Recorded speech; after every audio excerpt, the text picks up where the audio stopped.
All right. Good morning, everybody. We are finally live here on my Facebook. Sorry for that if you've been waiting, but we are here now, and I'm very, very glad to be with you here on a Wednesday morning. Hope all of you are doing well. I've got my phone here in my hand, so if you're with us, let us know. Say good morning, say hello, tell us where you're from. Thank you for tuning in, and I'm going to bring my friend Danny on here. He's with us here somewhere in virtual land. Where are you, Mr. Lieto? There he is. Here he comes. Yeah. There you are. Good morning. How are you? Good morning. I'm doing well. You? Good. I'm good. All right. We Good. got a bit of a delay on Facebook from where we are here, but anyway, before we introduce Danny, I just want to thank you guys for coming on live. I wanted to celebrate Danny's achievement of 1 year sober, but the story goes way beyond this idea of sobriety. I think you're really going to enjoy this conversation this morning. I wrote this book, Mistaken Identity, just about a year ago. It came out. It was April 2023 when I released it. And Danny had been friends for a number of years.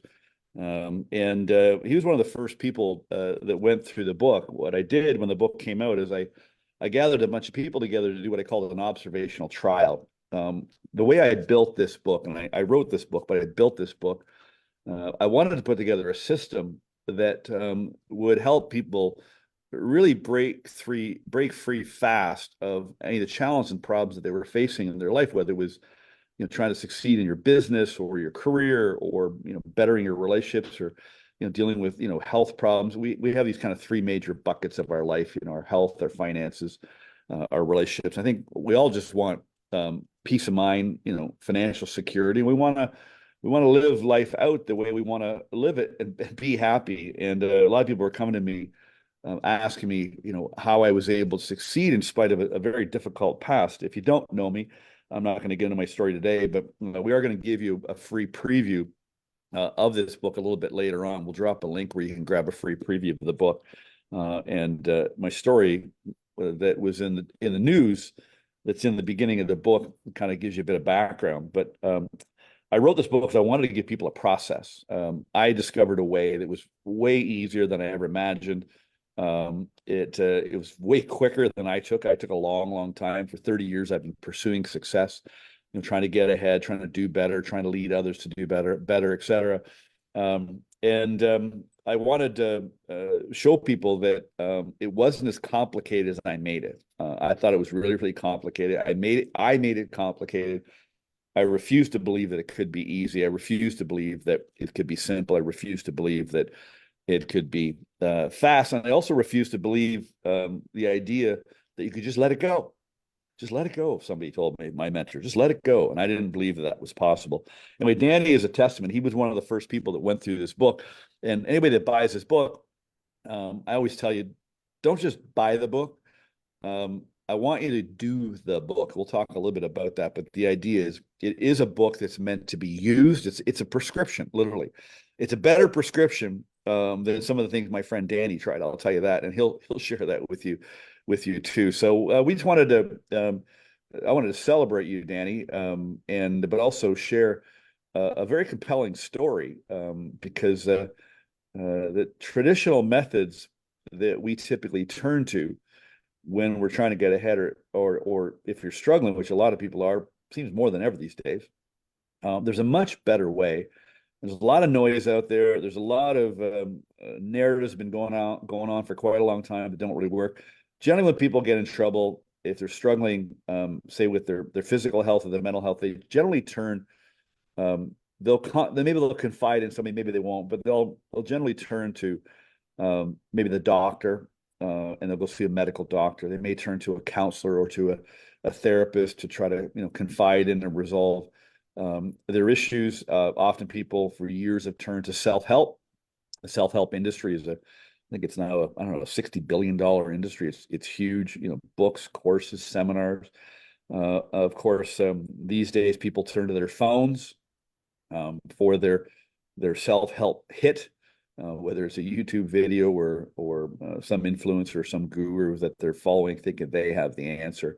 But there's a much better way, and I wanted to share that. But more importantly, I wanted to share Danny's story. So I met Danny. I think you were about 12 years old at the time, 13, 12 years old. Yep. I was actually dating Danny's aunt, and that's how I met him. And I just thought, I mean, as soon as I met you, I go, man, this is such a beautiful young boy. What a beautiful young kid you are at the time. And I just took a liking to you right away. And, we connected and got along. And it was years later when we reconnected again. And that's kind of, we'll fill in the blanks of that story here a little bit. So why don't we just, I want to give context. The title of this is called The End of Addictions. There's a much better way to do this. And so we want to talk about not only celebrate your 1 year, but also there's a bigger conversation here. And so I just put together some questions for you that I want to talk to you about. I think the first thing we need to talk about adverse they call them ACEs, adverse childhood experiences, are usually the cause of a lot of people's addictions and struggles. So just tell us briefly about your childhood, so we have a perspective on what happened to you that would have caused you to develop low self-esteem, inferiority complex, et cetera. Give us just a quick story on your childhood. Yeah. So my would have started right basically from birth. My biological father was extremely abusive, and he physically abused my mom actually while she was pregnant, and abused her afterwards. And we actually had to flee the United States to come to Canada to get away from him because of that violent side of him. And then when we came to Canada, my mom being a single mom, she had to go to work and had to leave me with a babysitter. The babysitter's son at 3 years old sexually assaulted and abused me. She then had a male friend who I witnessed physically abuse her at one time severely, viciously, to the point where she was, extremely bloody, battered. I had to treat, I was actually tending to her wounds for the weeks after that abuse. And he abused me as well. And then he actually went on and raped 3 women and killed one of them and went to prison here in Kitchener. And then, my mother remarried, who's someone who adopted me now. My parents and I have a great relationship now. They've been through a lot in their lives, but they had a lot of adverse childhood experiences as well. And those experiences that I believe are passed down from generation to generation are like a disease, and it was passed on to me. The shame, the control, don't speak unless you're spoken to, just all the stuff that a lot of people have experienced with that type of upbringing. So yeah, that's really it in a nutshell. And that kind of turned me into a kid who was very confused and scared often, Yeah. and violent, and a violent kid as well. Yeah. Yeah, the thing I discovered, took me way too long to discover it, and you way too long as well. Hindsight is a wonderful thing, but if you want to free yourself, it's a lot better to deal with the root cause rather than mask or band-aid the effects or the symptoms. So the root cause for most people, I call it the 60% dilemma. 60% of adults, 60% of people watching right now, whether you're live with us or watching the replay, have been through some form of these adverse childhood experience. That's the root cause of your problems. Everybody tends to deal with masking, band-aiding the effects. So tell us about some of the effects that you had to struggle with from this root cause, which was the abuse. So as you got into your teen and young adult years, tell us what that was like. What were you suffering from and dealing with? You had diagnoses, you had pills, you had all kinds of things you went through over a period of time. Yeah, so I'm going to touch on something quickly, and you're right. People try to mask it, and also they try to hide it because of the shame, right? It's no one wants, and the parents and everyone doesn't want anyone to know because they don't want to feel like they were a bad parent. So then we are shamed even more by hiding this, and then it just digs down deep into us, and then these effects happen from the cause. And for me, it started to turn into, I was started with nightmares at a young age. I'd have such bad nightmares that I'd rock my bed back and forth, where I'd be on my hands and like my elbows and knees, that it would go up to the door, and my parents wouldn't be able to get into the bedroom because the bed was blocking the door. And then I was having panic attacks at a very young age, anxiety, which isn't normal. And then I had certain things that started to manifest in my body physically. Tourette syndrome. I had really, really bad tics. I had ADHD. Um, uh, which that's a whole other story, but I really do believe happened from the adverse experiences, and childhood anxiety, really angry, really violent at a young age, and really not understanding why, because a lot of this stuff happened to me at such a young age. I didn't even know what was going on, and as a child, no one's there to tell you, well, hey, this is happening because of the cause. And then that turned into a lot of medication, from my neurologist had me on haloperidol, risperidone. I mean, I have so many medications I can't even keep up. Prozac, and this is at like 5, 6 years old, 7 years old, and so I was on all that medication until I was about 15 years old, and so I was really set up to be an addict because Yeah. of everything that happened, and also on top of that, they were trying to give me drugs to mask the cause, which was not physical, it was emotional. And yeah, so and then I carried around that shame, confusion, shame, um, paranoia. And so, but they just kept masking that with more and more drug. Here's some more drugs. Here's a different drug for you to try now that should work. And then here's another drug to counteract that one drug that you're taking to make that drug not so bad. Yeah. Do you sorry to interrupt. So a very prevalent thing today, I think more so than ever, it seems, there's a real perpetuation of this victim mentality. So you were a victim. I mean, I was a victim. We were both victims of these adverse experiences, abuse, and witnessing it as well, right? But when you're a victim, beyond the victimization, so into your later years, you also become a villain. If you're a victim, and folks, you got to get this straight. If you live with this victim mentality, you also have to be the villain. And if you have an inferiority complex, then you act superior to cover it up. So, do you recall a couple situations, or one or two situations, where you became the villain? Well, there were many, but Yeah. I'll tell you, I'll only say a few. Very violent, and being completely transparent here, very violent, fighting at school all the time, violent towards in my relationships. I mean, not aggressively, beating beating my girlfriends or anything, but violent, punching holes in the walls at a young age.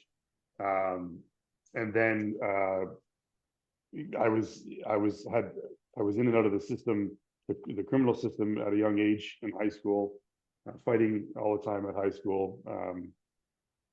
And the villain, yeah, in my relationships, womenizing, a lot of this turned in this shame turned into, like you said, you become the villain, and because that's just what ends up happening. And luckily, I never turned into anyone who sexually abused, and I'm always grateful for that. I never had those tendencies, but I know there was a real issue with my sexuality because of this. I was very confused at a young age, and I think I was having sexual relationships at a way too young of an age that I think that happened. Well, I know that happened from that. Yeah. I started becoming the villain because I became an addict. I was using drugs at 14 years old, drinking at 14 years old. Many stories. I broke a lot of, there was a lot of broken relationships, friendships, abuse towards others. Just, there's many things that happened that I was the villain, which then amplified my shame because now I'm bad. I already felt I was bad. Now I'm doing bad things. Right. To the core, I'm a horrible person, and I lived with that my entire life. Yeah. You know, until You know, I didn't. I just, as you're talking, I'm thinking about, so at 12, when I met you, when I met Danny, I didn't see any of this. All this was already perpetuating at that age, at an earlier. I didn't see any of it with it. I just saw this beautiful young kid, sweet boy, good sense of humor, real kind energy. You should have turned out a hell of a lot worse, you know. Sure. And anybody that knows you, that meets you, that's ever heard the story would be probably very surprised by this. And so, I don't think it's luck, but I mean, when I met you, I just saw the truth in you. What I saw, I could just see you for, who you really were, I think. But we of course mask these things and cover these things up. So let's talk about the so-called system, and methods that people turn to. I mentioned that people turn to medical doctors, counseling, therapy, all these different methods. Um, and it seems to perpetuate a victim mentality and keep you stuck in a prison. So talk to us a little bit about what are some of the, we started to realize you had to do something about all this. Just, I mean, you tried a lot. Yeah. You sent me a picture of some affirmations you had written years and years ago. But just share, if you kind of gave us a checklist, I did this, give us a checklist of all the things you tried in order to Yeah. fix your. Well, yeah. I mean, in high school, it was, my mom, really always had my back, even though, there were some hard times with her and I. She was really trying to do everything she could. And a lot of that was sending me to, neurologists or, psychologists, psychiatrists. So there was the medication that came there from that, anger management. So the system starts at that point, right? You start going through the system of what the government implemented for people to get better. And then there's, therapy. I started therapy in my 20s. There was some help there. And then I started doing, like Reiki, and I started, getting really spiritual. And I watched The Secret when I was like 26 or whatever. I was young. It just had come out. I went to the Hoffman program. I went to a lot of these retreats, and I went to a detox in Montreal called Narcanon. I mean, there's just a long list of things that I was trying to do. And we had my family and I, my mom and I, myself, we had great intentions at that time. But nothing really worked. There was little incremental changes. And then I really got into the self-help, like, because it really is alluring because, hey, I can help myself. So I bought every book imaginable. I had a shelf full of every book. I read them all. Some of them I didn't read. Some of them I did the work. Louise Hay, who I do really like, but everything you can imagine.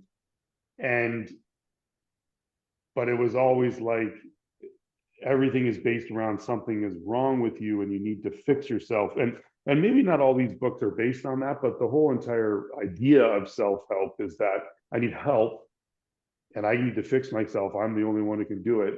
And I gotta do it. And then it becomes a perpetuated issue where we're looking for help from just from a book or a bunch of books, or not really making any long lasting changes. And like, I sent you some affirmations that I made like 10 years ago. It was a long page and just all the affirmations, and they were great, but I would read them, and then I was just like, toss it, screw this, it's not working. Right. But then the other day I picked them up and I was reading them, and it just felt so good. It felt like I felt it to my core. Like, yeah, these things I can accomplish them, and a lot of them I have. But yeah, that happened because of some changes that needed to happen, which I'm sure we'll talk about more. Needed to happen in me inside. So let's talk about the sobriety. Let's kind of pivot to that, because we did want to celebrate you. I know you're taking the day to celebrate yourself. We were talking. We first got the idea to do this live. I think you were on day 351. I think you showed me your phone, and we started laughing a little bit. I go, "Isn't it amazing how easy this was for you to do this?" Now it was hard at first. I want to talk about why the first couple of months were hard, but also it became easy. And we were laughing like you didn't go to AA, you didn't need a sponsor, you didn't need this, you didn't need that. I were joking we should just go around the country and talk to all the AA meetings and sort these guys out.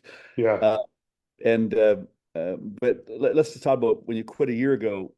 It was hard at first. I remember we were talking. So you and I started working together a few years back and stuff. And I remember you talking a lot about the drinking. And I told you, I said, just keep drinking. You go, what? I go, yeah, just keep drinking. And I was talking about how self-image works. I said, just start to see yourself as a sort of person, the sort of person you want to be. And Yeah. if that doesn't include drinking, then just see yourself as that person and you will start to change. Your self-image will start to change your mind and your behaviors will change. But so it's been a year today, right? Today's a year. Yeah. Congratulations, by the way. Thank Um, you. it's funny because as I'm saying, I feel it's a wonderful accomplishment, but in some respects, I'm going, it's not that big a deal. I mean, it is a big deal, but it's not that big a deal. It Uh, was. it was, yeah, it was, Yeah. yeah. Yeah. So, talk to this idea. I mean, people that have problems with any addiction, alcohol, drugs, whatever. Um, tell us first about. It was hard at first, so tell us the beginning was like. But what changed it, and also talk about why you think a lot of these methods that are out there to support people, i.e., in the case of drinking, why do you think, in your opinion, that they don't work? And this idea that I love what you put it. It feels like people go from one prison to another. So talk about first about what it was like starting out to end the drinking and become sober, and then something shifted, and then why do you think people kind of Yeah. hop prison to prison? So, well, initially, I especially like I wasn't always a daily alcoholic. I used to drink on the weekends, and I did drugs, but I quit doing drugs in my 30s. But then in this, I'm not going to blame it on the pandemic because even before the shutdown, I was a daily alcoholic. I was still going to work most of the time, and I was still competent to a certain level. But then through the pandemic, it got really bad, and and then that opened up, and there's no more excuses, and then I started working with you, and it really came to me where I said, you know what, these changes aren't happening that I want to make in my life and my business and my relationships because I'm still drinking. But I had this idea in my head that, oh no, I can drink. I know people who drink and they're fine. So and at the time I was in a relationship and it was negatively impacting our relationship, and it was a spark for me to stop. I got to stop. I got to be a better man. I got to be better in my business. But I really struggled for the first 2 months with sheer willpower. I did it. I continued to not drink, but like you said, I was in a prison. So first, you wanted me to talk about that. What was the second thing that you mentioned?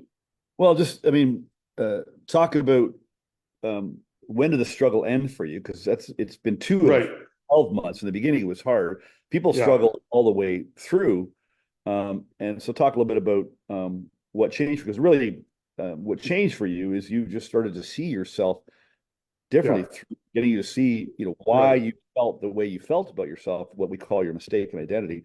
And then talk about how people just continue to, because of mistaken identity, keep hopping from one prison to another, and the Yeah. system Which stuck is too. really the important part. But yeah, so basically, well, I started doing your 45-day program, and I'd read your book already. I did some exercises. I wasn't too You committed. didn't do them all? Well, the first time when I got the pre-book, right? But when I got the actual program, I did them all. I was very religiously. I would go to so there's a park here in Waterloo called Waterloo Park. I would Yeah. go there every morning, and I made an effort for half an hour every morning that I would do it. And I think that's a big part of when we're trying to make any major changes, is if it's about repetition and having people there that have the right information, like yourself, to help us. And I had you there, talking to you a lot about these things and these wins that I was having. And there was a particular chapter in Mistaken Identity called, it's the poison chapter, right? It's called Poison. Poison. Yeah, poison. Yeah. And that's where it really hit me. And it's funny because I've read a lot of different things in the past about this. We all know that, well, not all of us, but I think it's becoming much more common now that people know that we've been fed these beliefs from our childhood that might not be serving us. But the way that you put it, it's like you've been given poison. And when I recognized that I was given a poison that actually had a cure, that I don't have to continue to walk around with that poison I was given. And that poison I was given by people who probably didn't mean to do it because they were given the poison. And there was a way to let that go. And if I let that poison go, I recognize that it was not my fault that any of this happened. And it doesn't make me, it is not a definition of who I am. What happened to me is merely experience. They're merely experiences, not a definition of who I am as a person. They're the mistakes that I made, the mistakes that were made against me. People were at fault, but no one's to blame. They didn't know any better. And if they did, they probably wouldn't do it, as like myself. Yeah. So that really freed me but I knew these things before, but something just hit. And it was the daily of doing it and having someone there. It should help because I think it's important to have someone there to guide you through it. Yeah. And then I think what the mistake with the system is that the system has you believe, mental health system and the meeting systems, all that, they make you believe that you have a disease and that it's incurable. And that's not very freeing, in my opinion. And that's a prison in itself. So if we're going to be in an addictive prison of alcohol or drugs, and then go into another prison where we believe that there's something severely wrong with us, then that's going to be how we live the rest of our lives. I made a joke to you before. I said I'd rather go back and be a drunk and actually have some fun than live in that prison. Now that's a joke. Obviously, I don't want to do that. But then you can jump addiction. The substances or what you're doing is just merely an effect of the addiction. The addiction mentality, or what we have that's making us kind of be addicted. It can be drugs, alcohol, sex, womanizing, steroids, plastic surgery, shopping. I mean, the list goes on and on. And if we don't heal ourselves and our self-image, we will go from one prison to another. And I was in the beginning. So I stopped drinking, but then I was going to food but I didn't go to, some other things, but I was going to, I'm doing some shopping, or then, being addicted to depression or coping. So coping can happen in many different ways, but it wasn't until I freed myself of that past image of myself that I became addiction free, which I am addiction free. I can say now. Last night, did I have a couple too many pieces of chocolate? Yeah, but that's not an addiction. I just had a couple pieces of chocolate. But I have no addictions anymore. I'm not addicted to depression. I'm not addicted to anxiety. I'm not addicted to coping in any way. When things come to me, and I'm like, hey, a year's sobriety doesn't mean everything's going to be easy. It's been tough. I've had to rebuild my business. It's been up and down. I've gone through a breakup, with a significant breakup. It's been really tough, where I could have jumped back into coping with all of these things, but I didn't, because I know that there's nothing wrong with me. Yeah. I now know that I'm a good man. And yes, I made mistakes, but that's okay. They're a thing of the past. And so I don't have to go to coping to get through it, because I know I have me. Yeah. I have me to go to. It's almost like I have this picture of a circular prison, imagine a prison is circular and there's cells on the outside and on the inside. And this whole thing is really circular. So in your case, for example, like many cases, so you have these adverse experiences as a kid, very, very common that they're kept hidden. I mean, the law keeps it hidden. If you're under 16, they so-called protect your identity. Because of society and things like that, the parents, the family. So we keep these secrets. Secrets keep you sick, not just the child, but also the adult if they're carrying secrets around.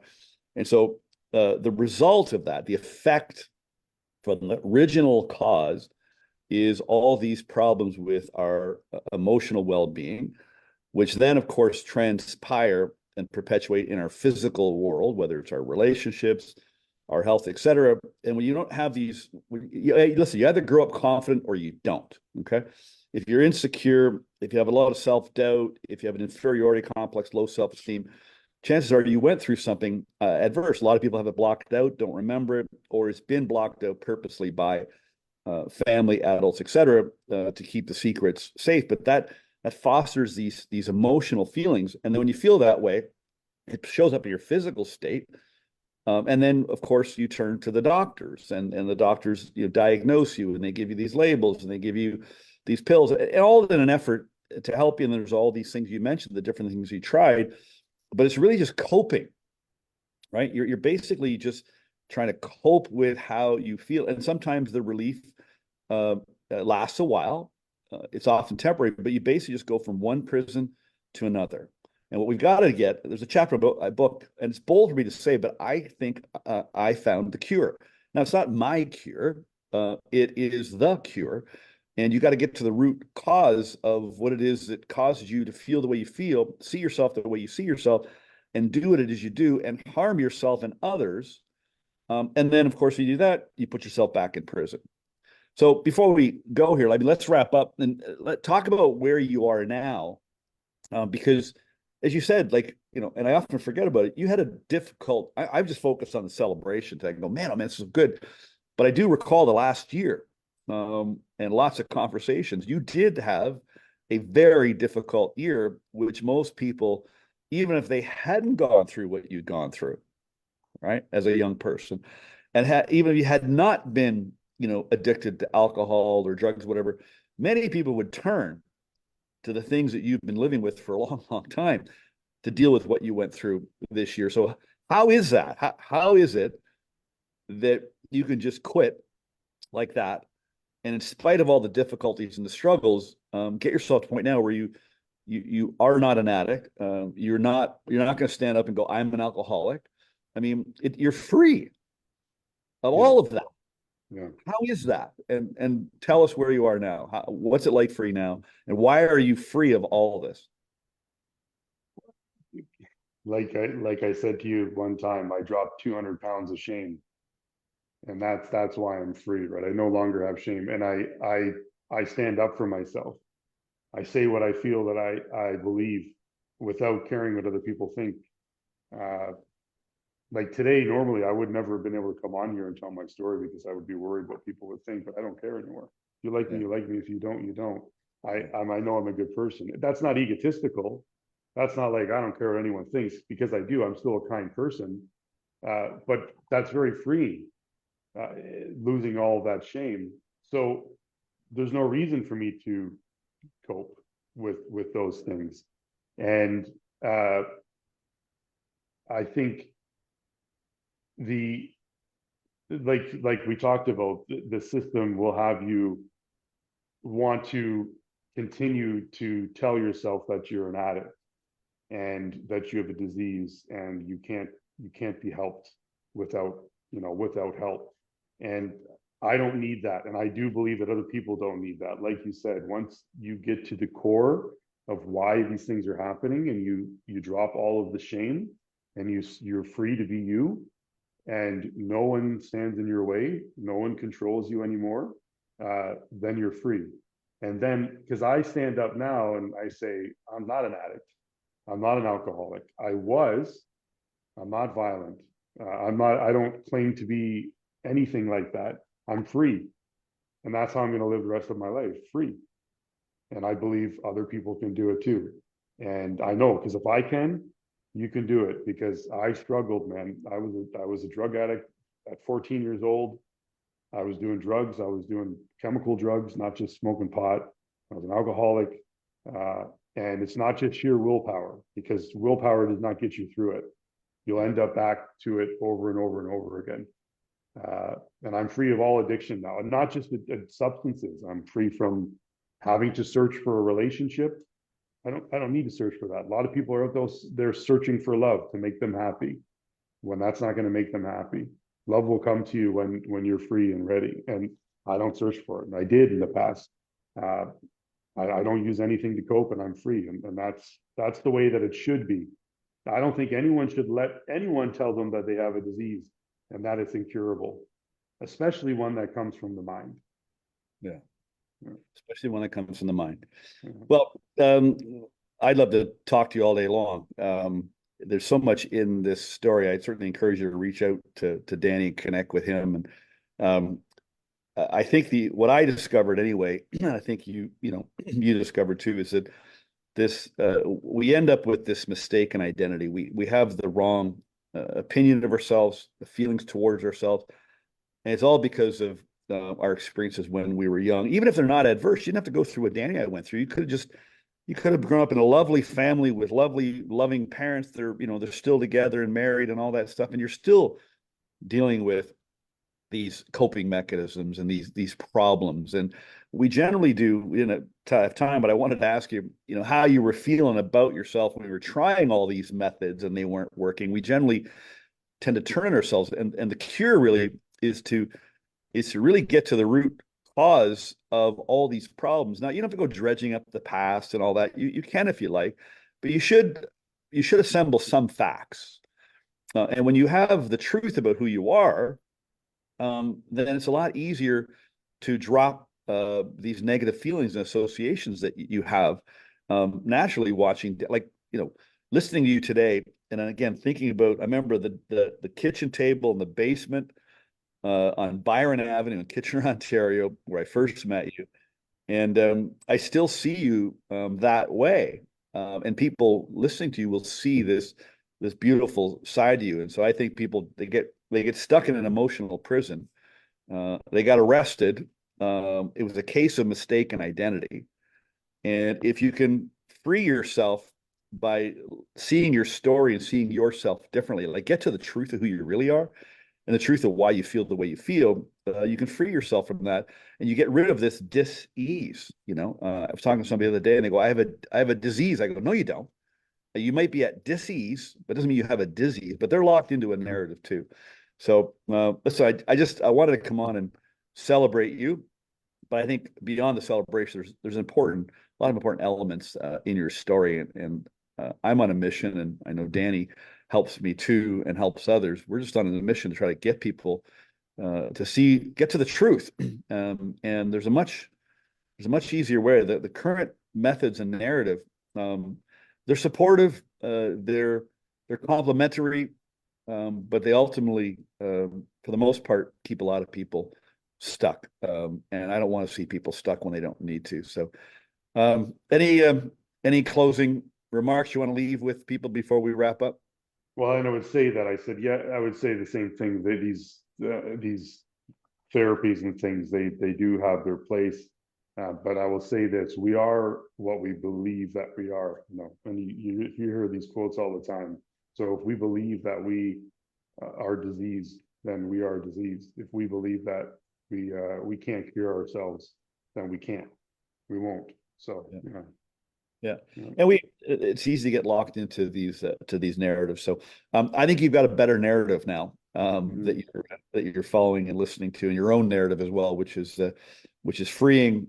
It's powerful. It's authentic. It's you. So I appreciate you coming on. We're going to drop a link to a free preview for the book. If you haven't got my book yet, get the free preview. It's got my story and then an introduction to this concept of mistaken identity. And then a couple of chapters. You can kind of get a sense of what this is all about. I wanted to create a method and a prescription. It literally is a prescription. Danny went to the park each day, read a chapter, did the exercise. It's not very long. Each chapter is like 3 or 4 minutes long. And then I ask you a couple questions, and it's a prescription. Like literally, if you want to take any pills, this is a better pill to take. It actually gets to the cure.